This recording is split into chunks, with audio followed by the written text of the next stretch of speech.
सम्माननीय प्रधानमंत्री जी ने एक बैठक करी थी। आप सबको मालूम है कि ये आजादी का अमृत महोत्सव मैंने 75वां वर्ष चल रहा है। 15 अगस्त 2022 को 75 वर्ष हमारे पूरे होंगे। उस कार्यक्रम में जब चर्चा हो रही थी, मैं भी उस कार्यक्रम से जुड़ा हुआ था, उसमें पद्म विभूषण मौलाना वहीदुद्दीन खान साहब भी मौजूद थे और उन्होंने कुछ बातें वहां कही थी। और इसलिए आप हजरात के बीच इसका जिक्र करना मैंने आवश्यक समझा, क्योंकि सिरात मुस्तकीम सच्चे रास्ते के सिपाही खान साहब ने आवाम के दरमियान अमन चैन के लिए जीवन भर काम किया। और उनकी एक बात का मैं बड़ा कायल हूं कि हर इंसान का मकसद अमन, सबकी भलाई, अच्छा व्यवहार, दूसरे की मदद करना, इंसानियत तथा सामाजिक कार्य करना है। क्योंकि आध्यात्मिक स्तर पर सब इंसान एक दूसरे से जुड़े हुए हैं। फिर सवाल ये उठता है कि आध्यात्मिक स्तर है क्या? मैं समझता हूं कि जहां भी आंख पड़े, अगर वहां प्रभु के दर्शन हो, परवरदिगार के दीदार हो, तो मैं समझता हूं कि वही आध्यात्मिक स्तर है। जम्मू कश्मीर मोटे तौर पर अगर प्राचीन काल से हम देखें तो स्पिरिचुअलिटी का सबसे बड़ा केंद्र ये जम्मू कश्मीर रहा है। और केवल हिंदुस्तान में नहीं, दुनिया भर में यहाँ के संदेश लोगों तक पहुंचे हैं। ये अध्यात्म का भी समुद्र है, मैं कहूंगा तो गलत बात नहीं होगी।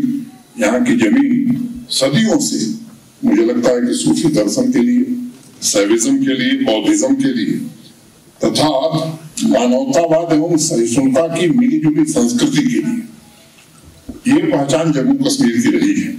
सभी धर्मों के बीच, विभिन्न आस्थाओं के बीच एक ऐसा तारतम्य हमेशा बना रहा है यहाँ कि प्रेम के अतिरिक्त आध्यात्म का ही दर्शन जम्मू कश्मीर में होता रहा है। और मुझे लगता है कि आप संसार के किसी भी मजहब को लें, उसको देखें तो दो ही रास्ते सब बताते हैं। एक ध्यान का रास्ता है और दूसरा प्रेम का रास्ता है। कोई ऐसा मजहब मैंने नहीं पढ़ा है जो इसके अलावा कोई तीसरा रास्ता बताता, क्योंकि बड़ा नुकसान हुआ है।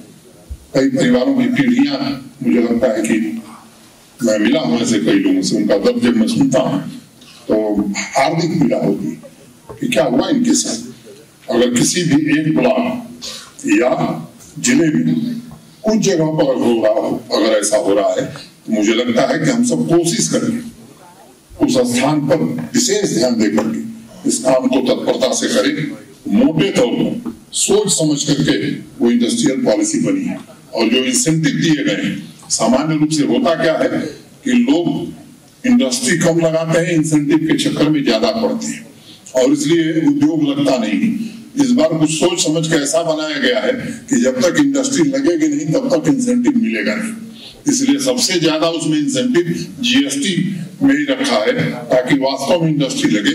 और मैं आपको कहना चाहता हूं, जिस तरह का रिस्पांस आ रहा है, 1 अप्रैल से वो लागू होगी, भारत सरकार ने उसे नोटिफाई कर दिया। हम जम्मू कश्मीर प्रशासन को जो करना था वो काम भी हमने पूरा कर दिया है। और मैं कहना चाहता हूं कि मैं बहुत आश्वस्त हूं जिस तरह से लोग फोन कर रहे हैं देश के कोने कोने से, साहब हम भी आना चाहते हैं, हम भी इंडस्ट्री लगाना चाहते हैं। ये इस इवेंट का मकसद ये है कि जितने भी मुस्लिम स्कॉलर्स हैं, उलमा हैं, मुफ्तियान किराम हैं, वो यहाँ इस स्टेज के माध्यम से लोगों को ये पैगाम देंगे कि कुरान हदीस अमन व आश्ती का दर्स देता है। मज़हब इस्लाम एक पीसफुल मज़हब है और हम लोगों तक ये मैसेज मीडिया के माध्यम से भी और यहाँ अपना जो स्टेज सजा है इसके माध्यम से भी लोगों तक पहुँचाना चाहते हैं कि इंतहा पसंदी, दहशतगर्दी, दूसरे की जान माल को ख़तरा पहुँचाना इस्लाम के अंदर बिल्कुल नहीं है। इन सारी चीज़ों की नफ़ी की गई है। आज की इस प्रोग्राम को यही मकसद है। तो अल्लामा इकबाल ने इसको बहुत शार्टली कहा है, मज़हब नहीं सिखाता आपस में बैर रखना, हिंदी हम वतन है हिंदुस्तान हमारा। तो जिस तरह से इस्लाम अमन आश्ती का दर्स देता है, मैं एक एज ए मुस्लिम स्कॉलर, मैं जहाँ तक मैंने स्टडी की बताती है। हर मज़हब जो है अमन व आश्ती का ही दर्स देता है, दूसरे से मेल मोहब्बत का दर्स देता है, दूसरे के हुकूक के तहफ़्फ़ुज़ और बका और उसके दिफा का दर्स देता है। कोई मज़हब आपस में नफ़रत या इंतहा पसंदी का दर्स नहीं देता। इसलिए जितने भी मज़हब के बड़े बड़े लोग हैं, मैं उन सब से गुजारिश करना चाहूँगा आपके माध्यम से कि वो इस तरह के स्टेज सजाएँ, अपने लोगों जो उनसे उनका हल्का असर है, उनसे जुड़े हुए उन लोगों को ये क्लियर करें कि हाँ वाकई हमें अमन से चलना है, भाईचारगी से चलना है और इसी तरह से हमें ज़िंदगी बसर करना है।